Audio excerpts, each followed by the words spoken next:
Keď sa povie najnechutnejší film na svete, čo je to prvé, čo vás napadne? Ľudská stonožka? So? Hostel? Toto sú asi tie najčastejšie odpovede, aké budete počuť pri tejto otázke. Každopádne niektorí ľudia sa do tematiky trošku viacej vyznajú a padnú skorej filmy ako srbský film alebo Salov, 120 sodomí či mučedníci. A je pravda, že tieto filmy sú ozaj znepokojivé. Je tu jedna vec, čo ich robí dajme tomu zvládnutelné. A to je čisto fakt, že nič z toho, čo vidíme na obrazovke, nie je skutočné. Môže to zobrazovať skutočné udalosti, čo sa dejú vo svete, to áno. Ale stále je to iba film, stále sú to iba herci a nikomu sa reálne nič nestalo. Čo ak to porušíme? Čo ak si pozrieme film, v ktorom všetko to násilie a nechutnosti sú skutočné? Toto je celý príbeh M.D. Pope.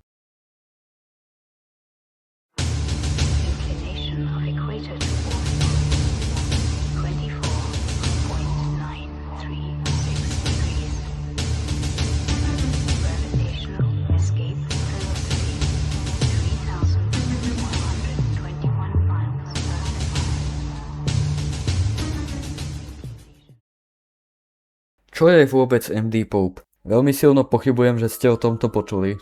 A v prvom rade by som nám chcel načrtnúť taký ako keby obraz, aby ste vedeli, do čoho ideme. Určite poznáte iceberg formát, ak náhodou nie, je to jednoduché. Jednoducho je to proste zoznam, kde čím hlbšie idete, tým viac sa veci stupňujú, to je celé. Takýchto zoznamov je plno na internete, čiže dáva zmysel, že vznikol aj zoznam na znepokojivé filmy. Takých zoznamov je síce viacej, ale ja sa budem riadiť podľa snad toho najznámejšieho, ktorý dal dokopy pán Nice Guy Phil a spopularizoval ho youtuber Wendigoon, ktorý síce ale vo svojom videu povedal dosť veľa nepravdivých informácií, našťastie sa za to ospravedlnil, ale od toho tu nie sme. Čo sa mi na tomto icebergu páči je to, že každý jeden tier je vlastne ako keby svoj vlastný žáner. Konkrétne prvý sú klasické horory, Piatok 13. Nightmare on Elm Street a tak ďalej a tak ďalej. Druhý tier sú také krváky, dajme tomu. Tu nájdeme veci ako práve Saw, Hostel, Ľudská stonožka, ako som už spomínal a podobne. A konečne tier 3, tu nájdeme tie známe znepokojivé filmy,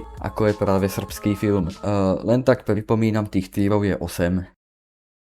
Čo je teda v 8. týre? Uhádli ste, to ten M.D. Pope a ako som spomínal, jeden z hlavných faktorov toho hrá fakt, že M.D. Pope nie je fiktívny príbeh. Fikcia v zozname konkrétne zmizne od týru 6, teda až na pár menších nekonzistencií. Teraz by som vám povedal o žánri, v ktorom sa M.D. Pope a väčšina filmov z týru 8 nachádza. Jedná sa o shock mixtapy. Ako z názvu vyplýva, jedná sa ako keby kompiláciu obsahu, ktorý má šokovať. Mimochodom, že vraj medzi mixtapou a kompiláciou je istý rozdiel. A to je to, že mixtape má ako keby intro a edit, zatiaľ čo kompilácia sú len tie klipy nasekané za sebou. To si myslím, že je celkom jedno, už len z toho dôvodu, že edit v mixtapách väčšinou stojí celkom za hovno. Sice šokujúci obsah sa môže zdať najprv celkom rovnotvárny, pravdou je, že obsahovo sa filmy z týru 8 docela líšia. Predtým, ako sa vrhneme na M.D. Pope, by som tak heslovito zhrnul niektoré ostatné mixtapy. Zbierka obrázkov a videí z už nefungujúcej stránky Ogrish, ktorá bola predchodcom stránky LiveLeak. Ak sa na internete pohybujete nejaký ten čas, tak ste ho v LiveLeaku isto počuli, alebo ste niekde videli toto logo. Táto úžasná mixtape má silných 6 dielov, áno, niekto sa veľmi nudil. Alebo Fucked Up Beyond All Recognition, zmes všetkého možného, celých epizód Happy Tree Frances, klipy z filmov ako Slaughter 2 Dose, čo je mimochodom v týre 4. No hlavnou témou je aj takzvané extrémne BDSM a také divné fetiše. Ľudia hovoria, že sa jedná o takú slabšiu mixtapu. Ja som kúsok z toho videl, trošku som to poprezeral a úprimne to extrémne BDSM som fakt nepotreboval vidieť. Chvíľu mi trvalo dostať ten obraz hlavy, čiže dovolím si ľahko nesúhlasiť. Alebo Fatálne záznamy, trojdielna séria španielských mixtapy, ktoré sú údajne každou časťou horšie, čo sa obsahu týka. Actually nie, na Snuffer 73 ešte nejsme ready. O tom až potom. V skutku krásny a zároveň zavádzajúci názov. Ani v jednej časti sa nežerú fetusovia. Dobre? Nebojte. A obsahom je hlavne anime gore. Občas tam je sket a mýmy z obdobia 2014. Prečo je tam farár, čo nadáva na Obamu? Prečo je tam striko... Čo sa deje? Prečo je v internet na Jenkec?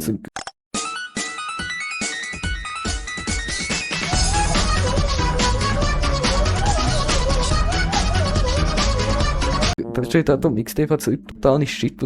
Co to je? Myslím, že stačilo. Čo je teda ten záhadný MD Pope? Podobne ako Fubar, MD Pope je skratka, ako vám asi došlo. Znamená to Most Disturbed Person on Planet Earth. Teda ten najväčší perverzák na Zemi. Tým je myslený samotný autor tohoto veľdiela, ktorý o sebe, ako neskôr uvidíte, práve tvrdí, že on je ten Most Disturbed Person on Planet Earth. Chápeme sa. Čo sa obsahu týka, je to velice jednoduché. Je tam všetko, ale nejsú tam tie shitposty a mýmy. Len všetko možné, čo môžeš šokovať. Obsah tejto mixtapy je v skutku nechutný, ale úprimne sa nebudem tváriť, že je to o niečo viac nechutnejšie ako hocičo iné. A nie len v tiere 8 obecne mixtapy. Napríklad mixtape Porn Gore z tieru 8 je rovnako nechutná, čiže nejak špeciálne to není. Nájdete tam videá typu One Man, One Jar, Mr. Hands, Two Girls, One Cup. Takzvané klasiky, čo sa týka šokujúceho obsahu na internete. Ak sa trošku na nete pohybujete, tieto pojmy ste podľa mňa počuli, keď nie videli. A potom sú tam aj kraviny, ktoré že v živote nikto nikdy nevidel napríklad. Čo ja viem, také Anal Birth of Bird, kde pripútaného čáva najprv prstia, potom fistia, strčia mu do ryti nohu, potom mu tam dajú plišáka Berta, ktorého následne porodí. Proti gustu žiadny dišpota, ak sa to čávovi ľúbi, tak neviem, čo k tomu mám povedať. Ale zároveň neviem, čo mám povedať ďalej k obsahu, ono. Takýchto vecí je tam mnoho, je tam fakt všetko inak. Ale ak ste na obsah podobného typu zvyknutí, tak podľa mňa vás to nejak oveľa viac ako neznechutí. Ale ak ste videli ľudskú stonožku a myslíte si, že v živote nič horšie už neuvidíte, tak radšej na to nečumte, tak vám hovorím. Ak by vás teda ale zajímal samotný obsah, celkovo každý jeden klip, tak pán Cold Raven Nest urobil rozbor každého jedného klipu práve. A ešte to obalil humorom, čiže ja veľmi doporúčam jeho videám, budete z toho mať oveľa lepší zážitok, jak keď si to pozerete ten film. Každopádne obsah fakt nie je to najhoršie na tomto filme. To najhoršie je to, čo údajne bolo obsahom tohoto filmu. A jeho autora. A dráma okolo neho.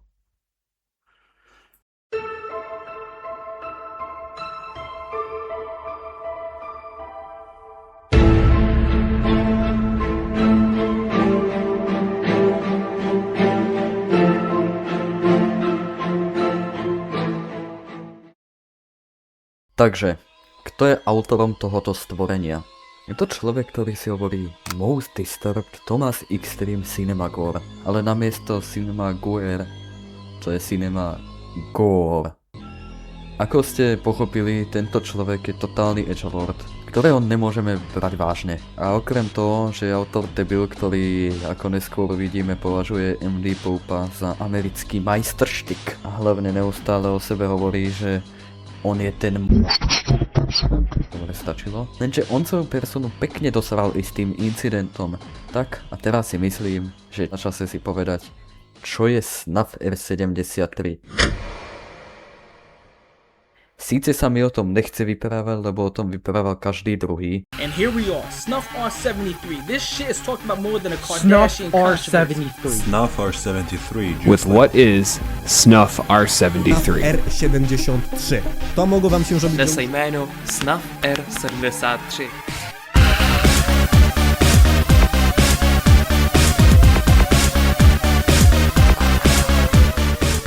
Zo Snuffer 73 je to trochu komplikované, pretože máme strašne málo informácií. Snuffer 73 je približne hodinu a pol dlhá kompilácia videí ako One Man, One Charm, Mr. Hands, Two Girls, One Cup a podobne. Znie to povedome? Presne tak. Je to preto, lebo Snuffer 73 údajne tvorí 80% klipov z MD Pope. Ako o tom viem? Jednoducho, pána Cinemagora toto brutálne vytočilo a napísal taký rentík o tom, že ako si toto niečo také ako Snuffer 73 mohlo vôbec dovoliť a že je to zneúctenie jeho diela.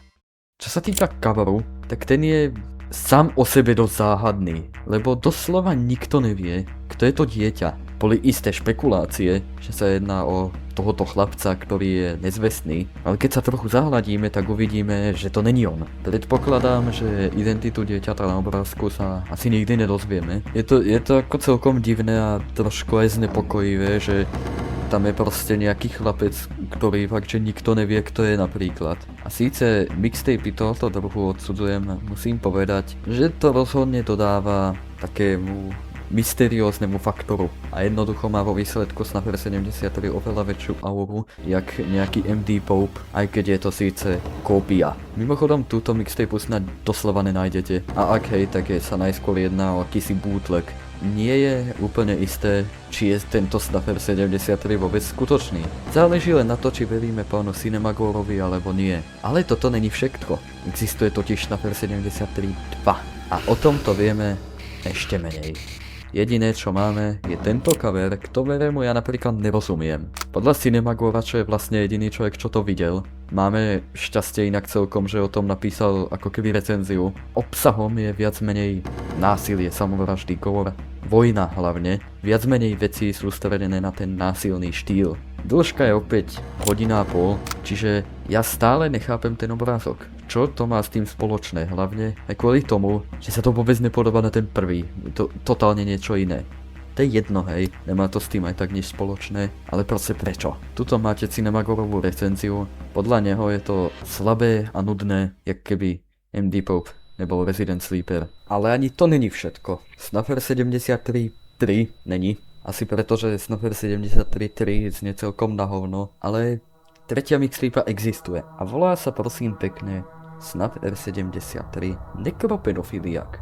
Ty môj chuj, velice zajímavý názov. Čo sa inak obrázku týka, tak na obrázku je John Bennett Ramsey, čo je jeden z najznámejších prípadov celkom zvrátených. Dievča sa stratilo, rodičia boli z toho mimo, no a na Vianoce našli na svojej posteli jej hlavu. To je celkom psycho, no a celkom to akože načrtne ten tón tej mixtapy, že viete do čoho idete. Nemusíte sa inak báť, žiadne CP a nekro-CP sa tam nevyskytuje. Ale, veľké ale, je to určené pre ľudí, ktorí sa takým obsah práve páči. Takzvaných nekropedofiliakov. Obsahov sú veľmi ťažko zranené deti vo vojne, často aj mŕtve. Až na posledný klip, čo je vlastne video, kde muž brutálne zmláti dieťa na ulici, bezdôvodne inak. Tento klip je mimochodom z roku 2015, čiže máme rok vzniku mixtapy, pretože jednoducho nemohlo to vzniknúť predtým, dáva to zmysel. No a skúste to vstrebať. Obsah, kde máte detský gore, ktorý je určený pre ľudí, ktorí sa tým majú uspokojovať. Je to celkom psycho akože. To sú 3 verzie Snuffer 73 a toto je vlastne jediná, ku ktorej máme prístup. A ono síce Snuffer 73 má okolo toho seba viacej. A je to úprimne téma na samostatné video. Nebudem o tom robiť video, lebo ako som už spomínal, robil video o tom každý druhý, ešte aj v Česku. Ale mám v pláne urobiť video, ak mi toto všetko vyjde, na niečo, čo je dosť možno ešte horšie. Niečo oveľa horšie a oveľa vážnejšie ako nejaký MD Pope. Každopádne späť k tomuto. Čiže, čo vieme? Nebolo to určené na získanie slávy a šokovania ako MD Pope, ale je to ako fetish content, čo je choré. A čo je to zaujímavé, je ten drastický rozdiel medzi dĺžkou týchto mixtapy. Čo sa týka Snuffer 73 Nekropedofiliak a Snuffer 73 1 a 2. Snuffer 73 1 a 2 mali približne rovnaký čas, takú hodinu a pol. Z nejakého dôvodu táto má že 10 minút. Možno to má nejaký skrytý význam, netuším, možno boli len leniví. Názor Cinemagora, pokiaľ dobre viem, nemáme. Ale niekde som počul, že povedal, že je to trápne, ale zároveň ho to že vraj inšpirovalo urobiť niečo, čo mu práve tak dosralo tú verejnú imič. Ale to je čisto len špekulácia, ak dobre chápem. A navyše, podľa dátumov to ani celkom nevychádza. Čiže, čo tento pán spravil? Z nejakého záhadného dôvodu sa rozhodol, že bude dobrý nápad dať na koniec MD Pope 2 celé video Daisy's Destruction. Čo je Daisy's Destruction? Je to snad to najodpornejšie video na svete, ktoré je nelegálne. Prečože je nelegálne? Jedná sa totiž o detské porno a konkrétne v žánre hardcore. Čo je hardcore, pýtate sa? Kombinácia slov hurt a hardcore a jedná sa o žáner, kde obeť musí trpieť a cítiť bolesť a musí s tými aktmi nesúhlasiť. Väčšinu času sa jedná o žáner detskej pornografie. Je dosť smutné, že takýto žáner vôbec existuje. A úprimne príbeh Petera Scullyho, teda muža, čo stojí za Daisy's Destruction a hardcore samotný je dosť obsiahla téma na celé video. Viac už to opisovať nebudem, ale pravdou je, že si nie som istý, či to tam pán MD Thomas Cinemagor dal. Údajne to mal poslať svojim kamarátom, ktorí ho ale presvedčili, aby to odstránil, čo neviem potvrdiť. Ale pán Tomás je zrovna fakt človek, ktorý by bol toho schopný už len preto, aby dokázal, že on je ten.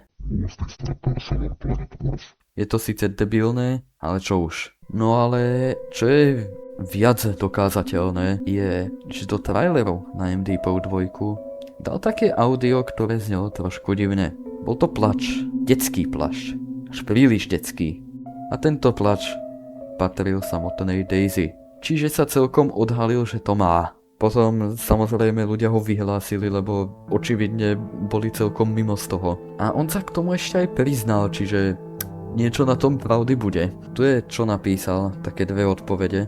No a keď sa tým tak zamyslíme, on sa bránil tým, že ja možno mám CPčko, ale mňa CP nezajíma, lebo chcem vidieť iba snuff. ja nechápem, čo to je za debilný argument, pretože sa vôbec doslova odhalil, že peďák, ktorý rád čumí na videá, kde mučia malé deti. Mimochodom zabudol som spomenúť, že Daisy mala vo videu okolo 18 mesiacov. Samozrejme musel dodať, že je most disturbed person on planet Earth a že to není vtip. Ale predstavte si, že tuto to nekončí. Doslova všetkých videí, čo som o tejto téme videl, túto jednu vec nespomínajú, čo mne príde celkom zaujímavé a prekvapivé, lebo si myslím, že je to celkom podstatná vec.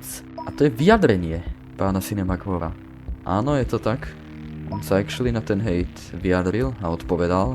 No a v skratke tam hovoril niečo o tom, že si to celé na ňom vymysleli a že tie komentáre neboli nič iné, len drsné odpovede. A my sme tí slabí, lebo sme neuniesli to, že on je... Stačilo. No a na jednu stranu by to celkom dával zmysel, na druhú stranu ja mu to fakt neverím. Každopádne názor si už na to urobte sami. Nechám to už na vás, či tomuto pánovi budete veriť, alebo nie. Ja osobne mu neverím. Každopádne, čo sa autora týka, je to viac menej všetko. Týmto si vo finále urobil otrasnú image, čo sa týka komunity týchto undergroundových filmov, akože nechutných. Ľudia dokonca odmietajú získavať si fyzické kópie MD Pope, pretože nie kvôli obsahu opäť, ale kvôli tomu, že čo je on za človeka. A to si myslím, že je aj celkom dobré.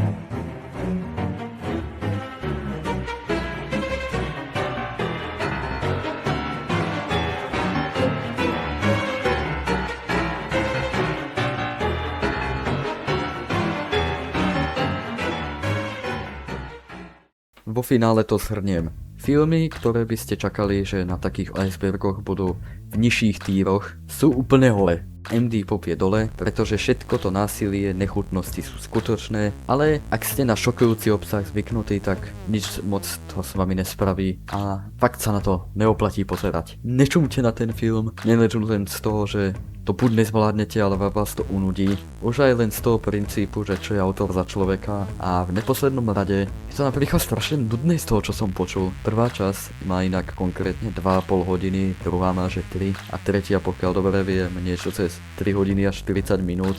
Opäť, pán sa nudil. Ak ste zvedaví, tak kľudne si to pozrite, ja by som to len pozeral osobne. Podľa mňa sa to neoplatí pozerať. Ak ste video dopozerali do konca, tak vám ďakujem. Chcel to trochu odhodlania dať ho dokopy. Tento nápad som už dostal dobrých pár mesiacov dozadu, aj viac možno. A to by bolo na dnešok všetko. Čau.